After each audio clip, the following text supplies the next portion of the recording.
And now on the line is Fionnbarr McDermott Long, a co-founder and organiser of the COVID-19 Medicine Delivery Volunteer Group.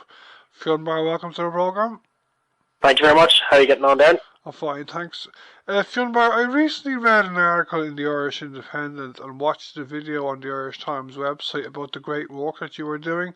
Can you start off by telling our listeners, for those who don't know, about how it started that you are doing the great work that you are doing now with your group? No problem at all, yeah. So it began with two pharmacists that are in our year. So there's 5 of us currently studying graduate medicine in UCD. 2 pharmacists were part of that, Margaret Dillon and David Shanahan. And they identified that there would be a gap once a lockdown and quarantine arose, as it had done in other countries.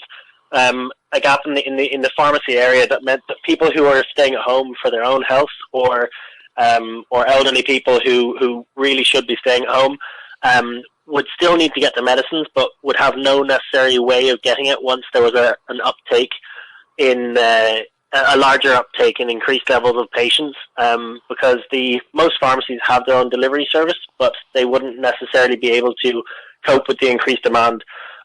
So David and Margaret originally thought of the idea, and we 5 of us got on board in total. And so we made it so we kind of decided that at the beginning that we'd work solely in the Dublin area because we knew the region. However, we got such an intake of volunteers that we're now currently working across the entirety of the Republic.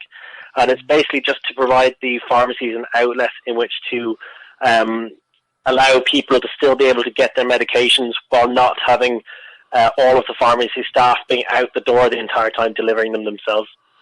It's amazing that I think that you're working across the country. How is it that your group or network has really caught on so fast? Can you tell me? I think it's just a testament to the kind of volunteer nature that people have inside them, because we started off with just the 5 of us, and after a couple of days we were up to approximately 500 people who'd volunteered. And this was just by spreading the word to our class and saying to our class, look, does anyone know any other friends outside this that might want to volunteer themselves to help out? And it's got to a point that we now have 370 pharmacies and 900 volunteers across the country who are eager to just help out and make sure that the elderly in the society and those who are kind of immunocompromised in any way are able to have the best care that they can while remaining safe. You are short volunteers in some places though, aren't you? We are indeed, yeah. So in particular, in Dublin, we are short in places like Dublin 11, 17, 22, Balbriggan, Donabate, Skerries and Swords. So those would be the regions in Dublin that are shorter of numbers. And then we also are looking at Cavan, Carlow, Leitrim and Monaghan as well. But it's quite good that those are the only places across Ireland that there's a relative shortage of numbers, because it shows how many people must have volunteered in all the other areas. And Near FM is based in Kilnock, so hopefully maybe some of our listeners are interested. That'd be fantastic. What does it take to join your group, and how can any of our listeners join the group if they want to get involved? So to join our group, what it takes is literally just the wanting to volunteer.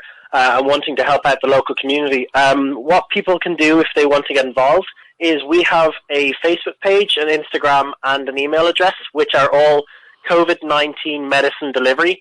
So it's, for Instagram it's at COVID-19 Medicine Delivery, and on Facebook you just look that up in the search bar. And our Gmail is COVID-19 Medicine Delivery at gmail.com. And what volunteers will do is they get in contact with us. We'll give them a form. A Google form, in which they will enter a region, the transport type. We previously had on what course you're in, but as we've extended it to non-students as well, we've kind of removed that from it. So it's also whether you're Garda vetting, because we prefer to have people who are Garda vetted. However, if someone isn't Garda vetted, they can still sign up. It's just up to the pharmacy themselves whether they want to make use of that person's facility. So yeah, they register on the form. We then send them out an email which contains our standard operating procedures and the protocol, and their information is inputted onto a form that's then given to the pharmacies in their local area so that they have the contact details of the volunteer themselves.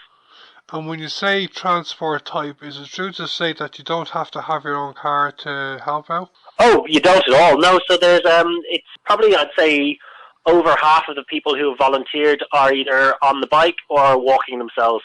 It's more so people in the more remote regions of the country that it's more necessary to have a car, but by no means does everyone have to have a car to volunteer with the service.